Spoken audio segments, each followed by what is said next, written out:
এবার আসুন, আমি প্রশাসন ভাইদেরকে বলতে চাই, কোরআনে কারিমের আয়াত আল্লাহ তাআলা সূরা বনী ইসরাঈল আল্লাহ বলতেছেন ওয়ালা তাসিরু ওয়াজিরাতু উযরা উখরা, তোমার যে গুনাহ, তোমার গুনার বোঝা তোমাকেই বহন করতে হবে। খুলে দেখেন কোরআন হাদিস থেকে তত্ত্ববহুল আলোচনা চলতেছে। ওয়ালা তাসিরু ওয়াজিরাতু উযরা উখরা, তোমার যে গুনাহ, তোমার গুনাহের বোঝা তোমার কাঁধেই তোমাকে ঝুলিয়ে দেওয়া হবে, লটকিয়ে দেওয়া হবে। তোমার কাঁধের বোঝা, গুনাহের বোঝা অন্য কেউ গ্রহণ করবে না, অন্য কেউ বহন করবে না। সুতরাং কোন কথার ভিত্তিতে, কিসের ভিত্তিতে নির্মমভাবে পাখির মতো গুলি করে শাহাদাতের পেয়ালা গ্রহণ করাচ্ছ? আগের যে বর্ণনা, ওই বর্ণনা অনুযায়ী যদি আপনি বুঝে থাকেন তাহলে বলুন তো, কোরআনে কারিমের সূরা ইয়াসিন আল্লাহ তাআলা ঘোষণা করতেছেন আল-ইয়াওমা নাখতিমু আলা আফওয়াহিহিম ওয়া তুকাল্লিমুনা আইদিহিম ওয়া তাশহাদু আরজুলুহুম বিমা কানু ইয়াকসিবুন। খোলেন সূরা ইয়াসিন 65 নম্বর আয়াত। আল্লাহ বলতেছেন আল-ইয়াওমা নাখতিম আই ইয়াওমাল কিয়ামা, আজকে কিয়ামতের দিন আমি আল্লাহ তোমার জবানকে সিল মোহর মেরে বন্ধ করে দিলাম। তোমার জবানে কোনো কথা চলবে না, তোমার জবানে কোনো কথা আমরা শুনবো না। আল-ইয়াওমা নাখতিমু আলা আফওয়াহিহিম, তোমার জবানকে একবারই বন্ধ করে দেওয়া হবে। ওয়া তুকাল্লিমুনা আইদিহিম, তোমার হাত আমি আল্লাহর সাথে কথা বলবে। এই হাত দ্বারা রাইফেলের গুলি চালিয়েছ, এই আঙ্গুল দ্বারা টিপ দিয়েছ।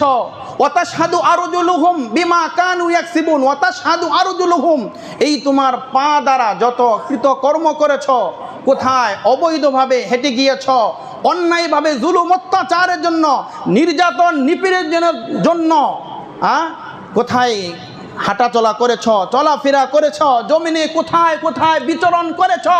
বলে ওয়া তাশহাদু আরজুলুহুম, বলে তোমার পা তোমার কৃতকর্মের বিরুদ্ধে তোমার পা সাক্ষ্য প্রদান করবে। কোরআনে কারিমের আয়াত খুলে দেখেন স্পষ্ট। আজকে আমরা এই হাতের দ্বারা মানুষের উপর জুলুম অত্যাচার নির্যাতন নিপীড়ন চালিয়ে যাচ্ছি, জুলুমের স্টিম রুলার চালিয়ে যাচ্ছি। এই পা দ্বারা কত মানুষকে পদাঘাত করতেছি। বলতেছে সব কিছু আল্লাহর আদালতে, আল্লাহর কাঠগড়ায় দাঁড়িয়ে আপনার আমার বিরুদ্ধে সাক্ষ্য প্রদান করবে।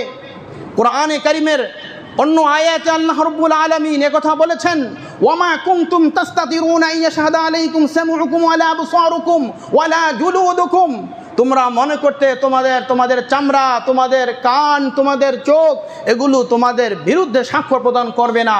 এই চোখ দ্বারা কি কি অবলোকন করেছ, কিভাবে দেখেছ, কোথায় গুলি করতে হবে, বলে কোথায় কিভাবে কি প্ল্যান করতে হবে, এই কলব দ্বারা যত প্ল্যান তৈরি করেছ।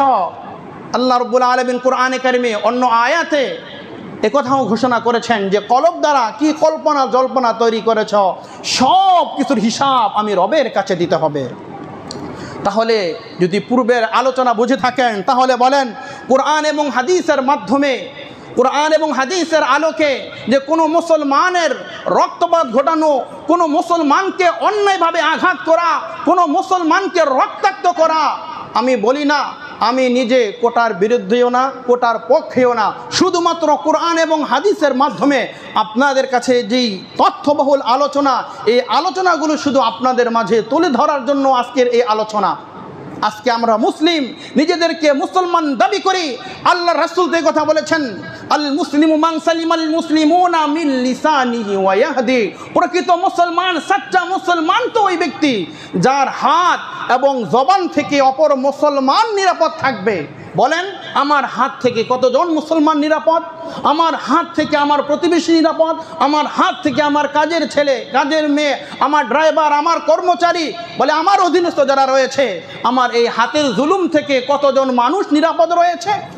আমার জবান থেকে কত ফাহেসা, অশ্লীল কথাবার্তা, কত গর্হিত কথা আমার জবান থেকে বের হয়, অশ্লীল ভাষায় গালিগালাজ বের হয়।